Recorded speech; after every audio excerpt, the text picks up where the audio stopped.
So the question is, did Flamingo do the right thing getting rid of Carlos and Charlie's? Carlos and Charlie's lease ran out at the end of 2025. In fact, I think Flamingo had an option to end it early, maybe by a month, but that doesn't really matter. I'm showing you what it used to look like, because already people would not even remember just how massive this restaurant was. 13,000 square feet. It's a pretty big restaurant.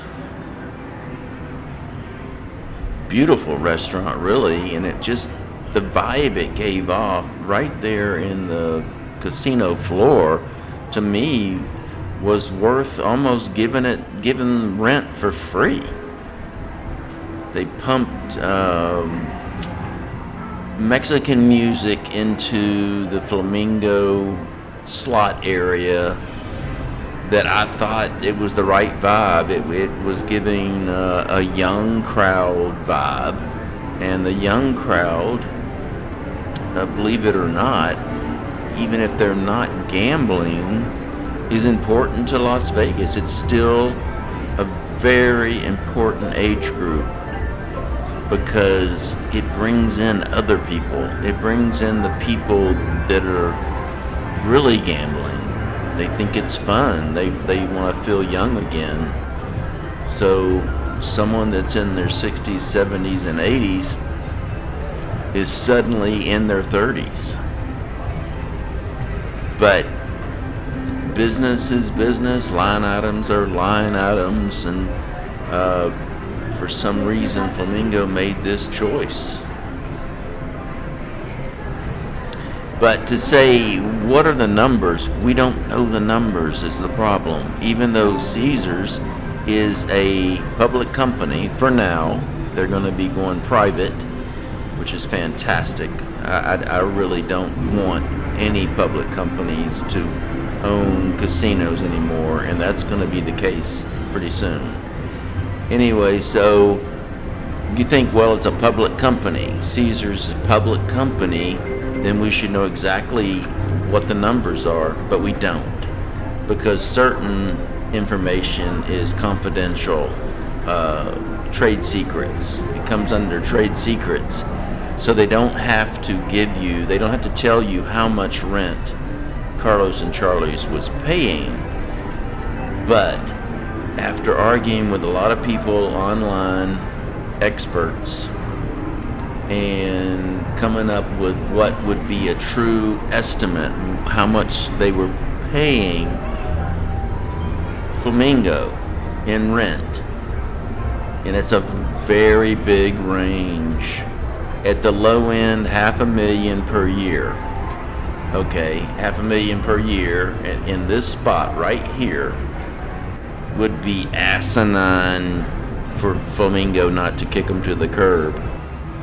On the high end, $1.5 million per year. That sounds like a tremendous amount. Obviously, it is a tremendous amount, but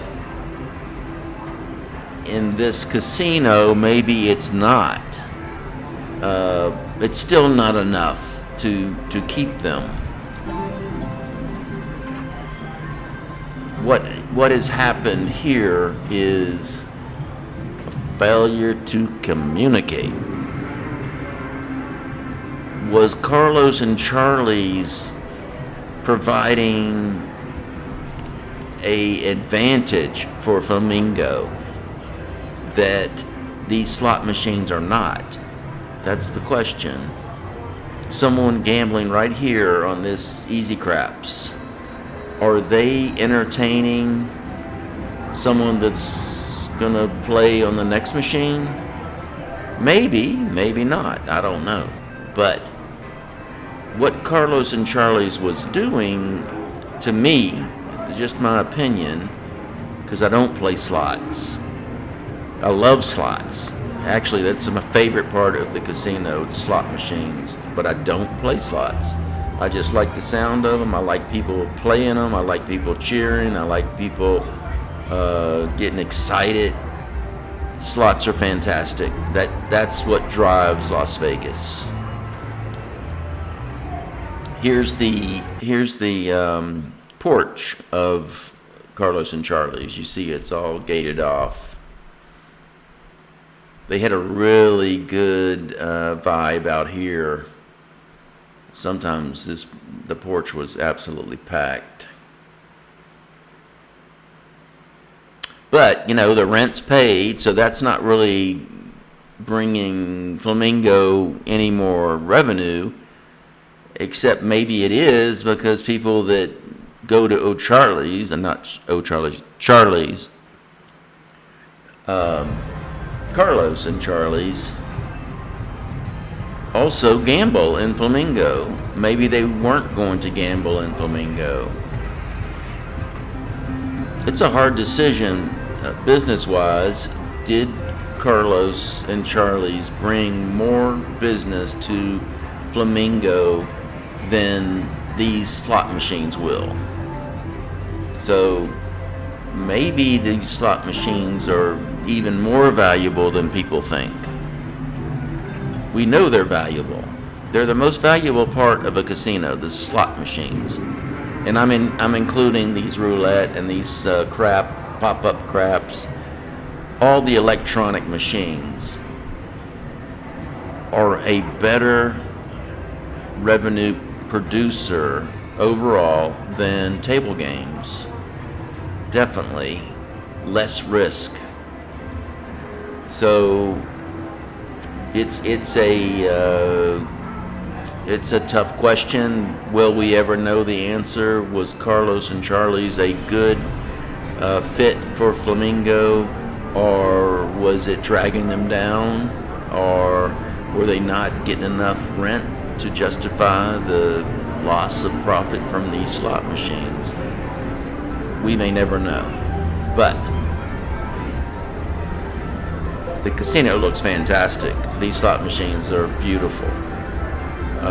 But the Carlos and Charlie's vibe, I really liked it.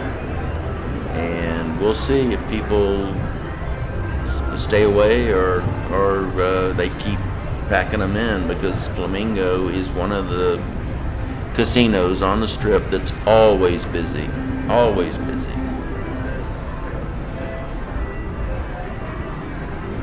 Mr. Buck.